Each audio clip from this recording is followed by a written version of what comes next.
I'm drowning in my history, prisoner of past defeats. Tell me what the future holds. Tell me, baby. Terrified of things to come. Paralyzed, I cannot.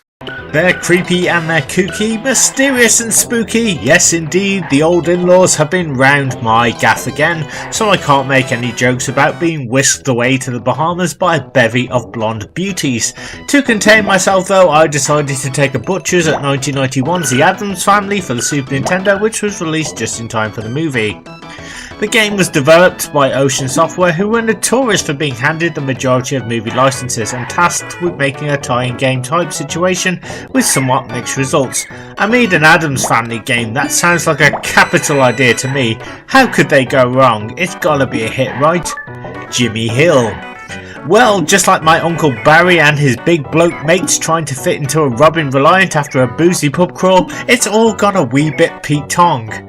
You take control of Moustached bloke Gomez Addams in an attempt to try and find the rest of the family who have been kidnapped. Rather than hire the A-Team or indeed taken bloke Liam Neeson, which in hindsight would have been a great idea, old Gomez decides to do a John Matrix and fight through several insane levels taking place in and around the Addams residence. Typically you start off at the hub entrance inside the mansion and must platform and solve a multitude of puzzles to reach said family members, take on a cheeky boss, and then watch an episode of Countdown. Unfortunately, the Addams Family is just one of the worst experiences I've ever had. Yes, even worse than my recent trip to Wolverhampton. Levels are chock full of enemies and traps, and there's just way too many obstacles for anyone to deal with here. I mean, just look at all this I have to deal with, and this is just one level of the game. I mean, good God, is this the Addams Family or a freaking Saw film? You've got your generic ghosts, ghouls, flying heads, balls and chains, and what looks like an army of Nesquik bunnies for some reason. You are not eased into the game in the slightest, and trust me when I say you will die constantly due to the unfair difficulty and high expectations the game throws at you. Now, I don't mind challenging a video game, but this is seriously overkill, Ocean, as each level uses the same nasty traps over and over again, and poor Gomez doesn't even get a chance to breathe. I mean, you can't even rush through the stages, and you have to really take your time, especially when you have to deal with the 5-pointed star pentagonal thwomps. Maybe the owners are from Texas. There's not only that, but also bombs, monkeys on unicycles for some reason. The list just goes on and on. However, old Gomez can occasionally pick up some power-ups to help him, but those are weirdly only temporary and disappear after a limited time or instantly if you take a hit. Imagine how stoked I was to find a sword only for the game to take it away from me 30 seconds later. Jimmy Hill. Man, Ocean are really pushing this one-man army with no weapons versus the world vibe. You start off with a measly 2 hit points and really it's just not enough. Now you can increase this ability to be fair by finding hidden health upgrades in certain stages, but good luck getting there. Honestly, at times I feel like this is Contra, except Gomez doesn't have a gun. Levels take place in a graveyard, an underground crypt, an oven of all places, and a library, and even some underground caves. The only problem is that these levels are way longer than they should be and just cause frustration, throwing you in the deep end constantly with no respite. You do at least have the freedom of rescuing any of the first 4 Addams family members in any order, and it's only when they have been found then you can rescue Morticia. Oh, cala mia. The controls are somewhat decent though. Gomez can jump with B, and this also doubles as a heel stomp on the enemy's heads. Holding down B allows him to jump a little higher. If he has a weapon, i.e. golf balls or a sword, then pressing Y allows him to use them. I did like the inclusion of the flying fez hat, which reminded me a lot of Tommy Cooper or the Madness Boys. This allows Gomez temporary flight, allowing him to reach higher areas and makes the platforming a wee bit easier. So controlling Gomez is great. The problem is the levels don't match his ease of control, and it's very tempting to want to rush through the game because of it, only to get shut down 5 seconds later. I have to say that the hit detection is lousy. You will go to stomp on an enemy and sometimes you'll get hit, or I've even had occasions where my back has been turned. I took a hit from an enemy coming at me and I didn't even take damage. It's a very dodgy mechanic to say the least. Plus Gomez can be a little slippy to control, and this is made even worse when you get to the ice and penguins stage. Jeez Louise, this is just awful and really wants to make me question my sanity and why I'm doing this review in the first place.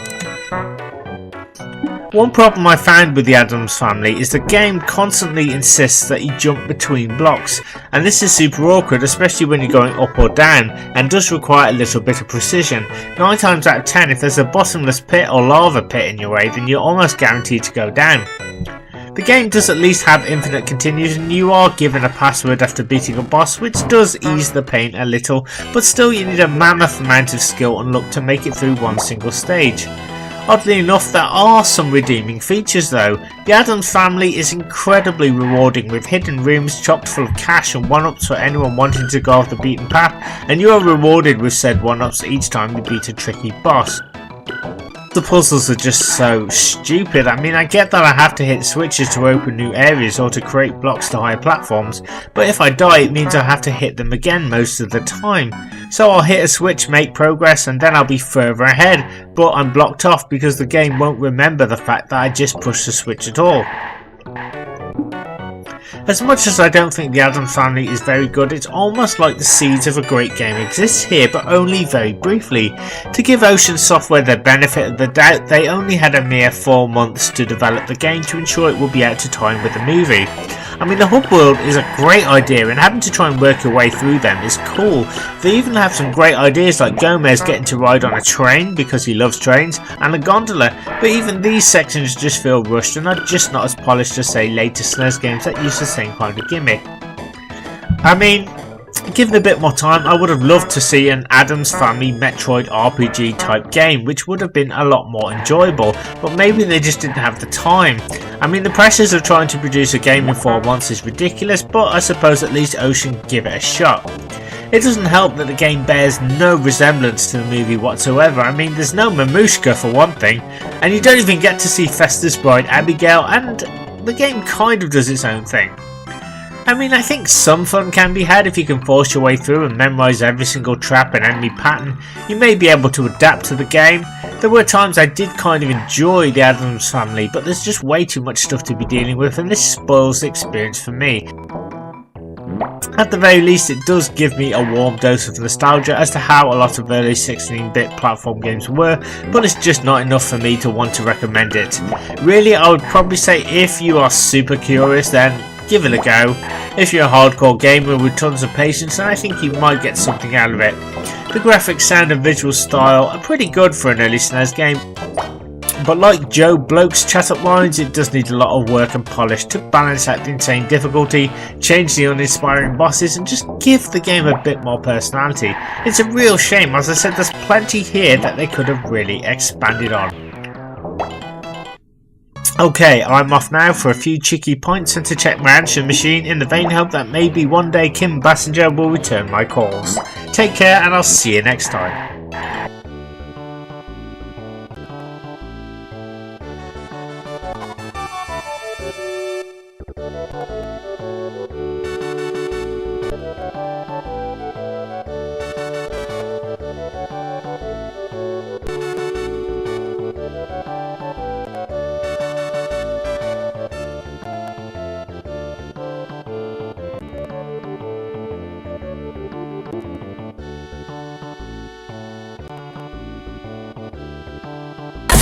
I'm drowning